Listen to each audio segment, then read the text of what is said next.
जहां पर चुनाव होगा वहां आपको घुसपैठिया मिल जाते हैं। कितने घुसपैठिया बिहार में मिले इसको बताइए, देश को, इस सदन में बताइए। मैं आपको बताना चाहता हूं मान्यवर, मात्र 315 वहां पर विदेशी नागरिक मिले, जिसमें 78 मुसलमान थे, बाकी नेपाल के हिंदू थे। उसको आप इसलिए आंकड़ा नहीं जारी कर रहे हैं। 65 लाख में सिर्फ 315 मिले, आपकी छाती पे तो सांप लौटने लगा, आपको तो मजा आया नहीं। प्रधानमंत्री जी का आप बहुत गुणगान करते हैं, आप कहते हैं प्रधानमंत्री जी बहुत लोकप्रिय हैं। प्रधानमंत्री जी की लोकप्रियता चमक रही है, वो महामानव हैं, विश्व गुरु हैं। तो ये कौन सी लोकप्रियता है प्रधानमंत्री जी की कि ईवीएम से चुनाव कराएंगे तो लोकप्रियता कायम रहेगी, बैलेट से चुनाव कराएंगे तो लोकप्रियता खत्म हो जाएगी? कि चुनाव आयोग को चुनाव नहीं लड़ना है सर, कानून बनाना है संसद को और उन नियमों का पालन करवाना है चुनाव आयोग को। तो आपको जब ये ताकत ही नहीं है एसआईआर की, एसआईआर कराने की ताकत ही नहीं है, आप किसी विशेष परिस्थिति में कारण लिखकर तब आप किसी क्षेत्र का, मात्र किसी क्षेत्र का आप एसआईआर करा सकते हैं, पूरे देश का। सर, देश में जो दिल्ली का जो चुनाव हुआ सर, उस दिल्ली के चुनाव में हमने बार बार शिकायत की चुनाव आयोग से। चुनाव आयोग चुनाव के दौरान दी गई शिकायतों को गंभीरता से लेने और उसका निस्तारण करने के लिए बना है। दिल्ली के अंदर जो नई दिल्ली कॉन्स्टिट्यूएंसी, अरविंद केजरीवाल जी की कॉन्स्टिट्यूएंसी, वहां पर सर चुनाव शुरू होने से पहले ही 42,000 वोट काट दिए गए। 42,000 वोट काट दिए गए। उसका कोई कारण पता नहीं क्यों काट दिए गए, वो 42,000 वोट काट दिए गए। मान्यवर, इसी विधानसभा के क्षेत्र में लोकसभा के चुनाव में जिन मंत्रियों के घर में 3 वोट था, जिन सांसदों के घर में 5 वोट था, वहां किसी के घर में 33 वोट हो गया, किसी के घर में 26 वोट हो गया, किसी के घर में 22 वोट हो गया। और इसका सारा प्रमाण मान्यवर हम लोगों ने चुनाव आयोग को लिख कर दिया। तो आप तो कहते हैं मुसलमान देश की आबादी बढ़ा रहे हैं, आप तो 6-6 महीने में 18-18 साल के बच्चे बढ़ा ले रहे हैं, 33-33 वोट बढ़ा ले रहे हैं। ये कहां से आ रहे हैं? ये कहां से आ रही है? ये आबादी आपकी कैसे बढ़ रही है?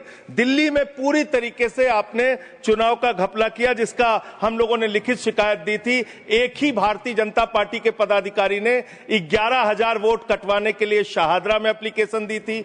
24 बीजेपी के कार्यकर्ताओं ने 4800 वोट कटवाने की एप्लीकेशन जनकपुरी में। सर, चुनाव की गड़बड़ी, सर हमने सर चुनाव की गड़बड़ी, क्या सर चुनाव की गड़बड़ी पे हम नहीं बोल सकते? सर फिर हमारा टाइम जा रहा है, सर फिर हमारा टाइम जा रहा है। Speak on the subject. आपका समय जा रहा है क्योंकि आप विषय से बाहर बोल रहे हैं। सर आप बताइए, चुनाव की गड़बड़ी पे मैं नहीं बोल सकता। सर मैं आपसे विनम्रतापूर्वक पूछना चाहता हूँ, क्या चुनाव की गड़बड़ी पे मैं नहीं बोल सकता?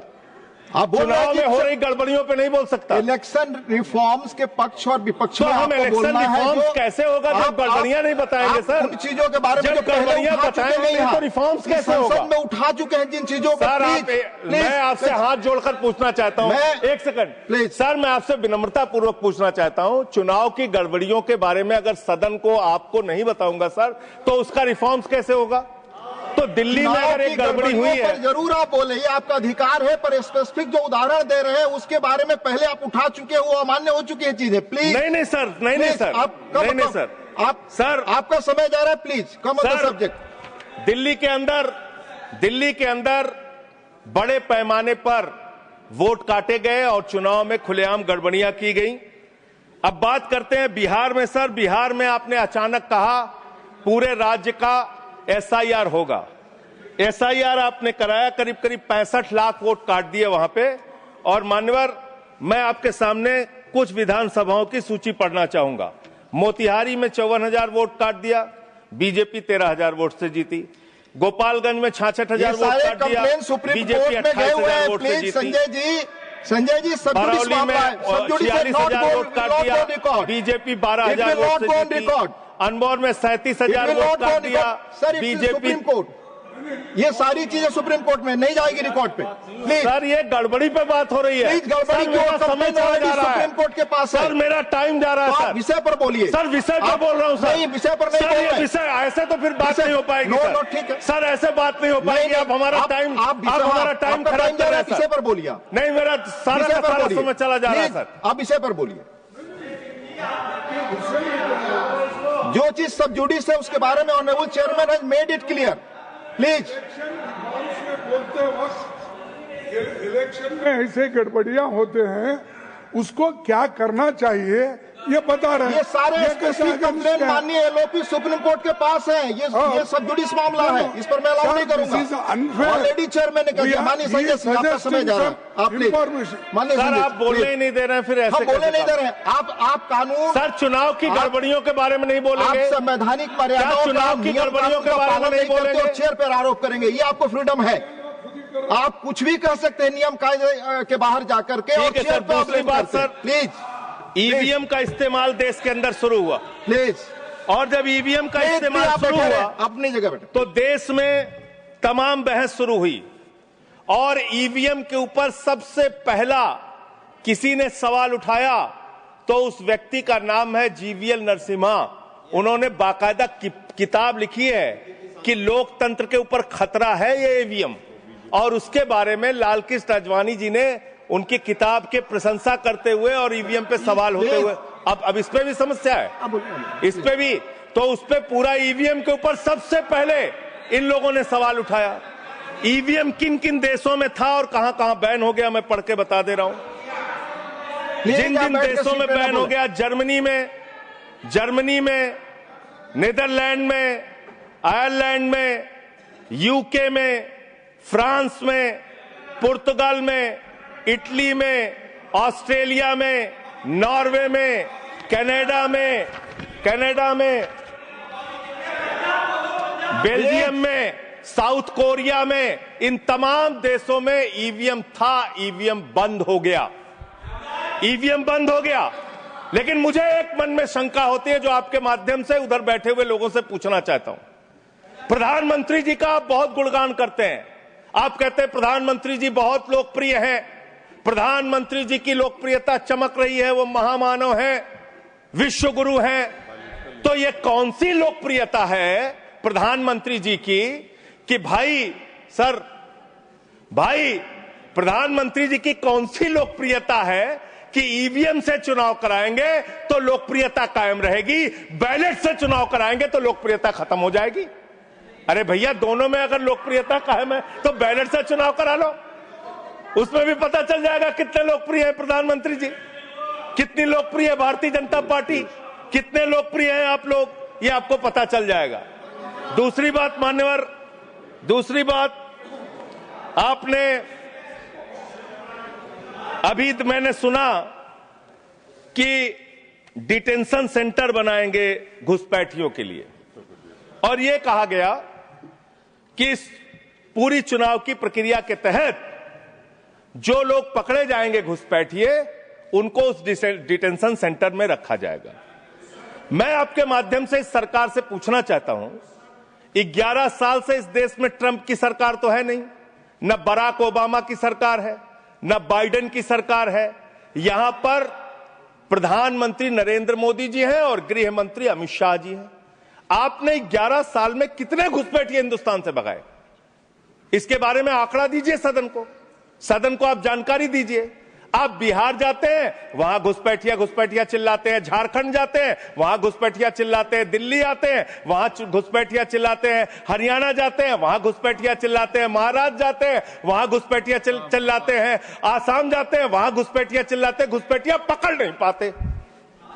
यह कौन सा घुसपैठिया है?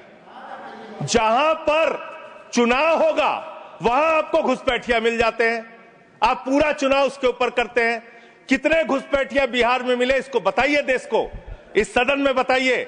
मैं आपको बताना चाहता हूं मान्यवर, मात्र 315 वहां पर विदेशी नागरिक मिले, जिसमें 78 मुसलमान थे, बाकी नेपाल के हिंदू थे। उसको आप इसलिए आंकड़ा नहीं जारी कर रहे हैं, 65 लाख में सिर्फ 315 मिले। आपकी छाती पे तो सांप लौटने लगा, आपको तो मजा आया नहीं।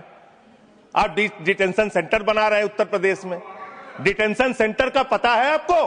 कानून, अंतर्राष्ट्रीय नियम। आपको स्कूल बनाने के लिए पैसा नहीं है, आपको अस्पताल बनाने के लिए पैसा नहीं है, मिड डे मील में आप बच्चों को नमक रोटी खिला रहे हैं, नौजवानों को रोजगार देने के लिए आपके पैसा नहीं है, खाद की बोरी देने के लिए पैसा नहीं है। आप कह रहे हैं आप अपनी सनक को पूरा करने के लिए डिटेंशन सेंटर बनाएंगे, जहां पे घुसपैठियों को रखेंगे, उनको फ्री बिजली, फ्री पानी, फ्री एजुकेशन, रहने का घर, सड़क, सब आप अपने पैसे से देंगे, देश की जनता के पैसे से देंगे। इसलिए मैं आपके माध्यम से सरकार को चेतावनी देना चाहता हूं, अगर कोई बांग्लादेशी मिले, कोई पाकिस्तानी मिले, कोई अफगानिस्तानी मिले तो उसको उसके देश वापस भेज देना। हमारे पैसे से उनको यहाँ पे डिटेंशन सेंटर और घर बना के फ्री में बिजली, फ्री में पानी, फ्री में शिक्षा, फ्री में इलाज मत करना। और ज्यादा अगर आपको चिंता हो तो अपने घर के बाहर एक घर बना लेना, वहां रख लेना, वहां रख लेना, अपने घर में रख लेना। हम लोगों का पैसा मत बर्बाद करो अपनी सनक के चक्कर में, अपने सनक के चक्कर में। दूसरी बात, सनक शब्द असंसदीय शब्द ना बोले। नहीं सर, सनक सर क्या क्या बोलते हैं ये लोग, किसको किसको गाली नहीं देते हैं। संसदीय शब्द ही बोल रहा है और आपको भी बोलना है सर। बांग्लादेशी घुसपैठिया की ये लोग बात कर रहे हैं। लश्कर तोयबा का आतंकवादी इनके माइनॉरिटी मोर्चा का अध्यक्ष था जम्मू कश्मीर में। लश्कर तोयबा का सब्जेक्ट पर तालिब हुसैन, सब्जेक्ट पर दैट विल सर सब्जेक्ट है, ये डिस्कशन सब्जेक्ट है सर। लश्कर तोयबा के आतंकवादियों को अपनी पार्टी में आप रखते हो, लश्कर तोयबा के आतंकवादियों को अपनी पार्टी में रखते हो, लश्कर तैयबा के आतंकवादियों को अपनी पार्टी में रखते हो, आतंकवादियों को अपनी पार्टी में रखते हो। आप यहाँ पे खाली देश का माहौल बिगाड़ना चाहते हो। मान्यवर, अभी उत्तर प्रदेश में चल रहा है SIR। उत्तर प्रदेश में अभी हमारी मीटिंग हुई वहां के मुख्य निर्वाचन अधिकारी से, वो कह रहे हैं 18% वोट काटे जाएंगे, करीब करीब 3 करोड़ वोट हमारे प्रदेश में काटे जाएंगे। और कैसे काटे जा रहे हैं? प्लीज संजय जी आप इधर बोलिए, चेयर की तरफ। क्या आप जानना चाहते हैं? आप आपस में बहस कराइए सर, उनको खड़ा कीजिए, सर उनको खड़ा कीजिए, बहस कराइए। आप बोले कोई चीज जानते। हमारी मीटिंग हुई सर, हमारी पार्टी के प्रतिनिधि गए, वहां कहा गया 18% वोट काटे जाएंगे। क्या इस सदन की चिंता नहीं होनी चाहिए? उत्तर प्रदेश में आप 3 करोड़ वोट काटेंगे, 3 करोड़ वोट काटेंगे। आपने रामपुर के अंदर एक 80 साल की बूढ़ी महिला, सर मैं मिलने गया, आपको दर्द बताना चाहता हूं, 80 साल की बूढ़ी महिला। बैठ जाइए, बैठ जाइए, बैठ जाइए। आप लोग फालतू बोलते रहते हो। पर ही बोले वही रिकॉर्ड पे लश्कर तैयबा के आतंकवादियों को अपनी पार्टी में रखते हो तुम लोग। कमेंट नहीं कर सकते। लश्कर तैयबा के आतंकवादियों को रखते हो अपनी पार्टी में। सर रामपुर में एक बूढ़ी महिला 80 साल की, उसका नाम है नूर जहां। सदन को उसकी चिंता सुननी चाहिए। उसने अपने 2 बेटे जो कुवैत में रहते हैं उनका फॉर्म भर दिया। उस 80 साल की बूढ़ी महिला नूर जहां के ऊपर मुकदमा हो गया सर, जबकि चुनाव आयोग का नियम कहता है कि अगर कोई आपका हिंदुस्तानी बच्चा विदेश में रहता है, उसका भी मतदाता हिंदुस्तान में वो बन सकता है। मां ने फॉर्म भरा, आपने दर्ज कर दिया। धन्यवाद संजय जी। अरे सर हमारी पार्टी में से, अरे हमारी पार्टी में से 1 मिनट ले लीजिए। ऑलरेडी मेरे पार्टी का समय है, 1 मिनट अधिक दिया सर। मैं दल का नेता हूं, मेरे पास अधिक दिया सर, मैं पार्टी का नेता हूं, मेरे पास टाइम है। ऑलरेडी 1 मिनट अधिक दिया टाइम है सर। आपने लिखकर पहले नहीं दिलवाया। तो हम टाइम हमारे में से काट लीजिएगा, हमारे में से टाइम काट लीजिएगा। आप जल्दी बोलिए। 1 मिनट मुझे और दीजिए। 1 मिनट में कंक्लूड। सर मैं अंत में यही कहना चाहता हूं, आपके इस जोर दबाव के चक्कर में हिंदुस्तान के 35 BLOs अब तक अपनी जान गंवा चुके हैं। ये सदन, अरे कहां मंत्री जी, आपको कैसे पता चलेगा? इस सदन को श्रद्धांजलि देना चाहिए। 35 लोगों की हत्या की है आप लोगों ने सर।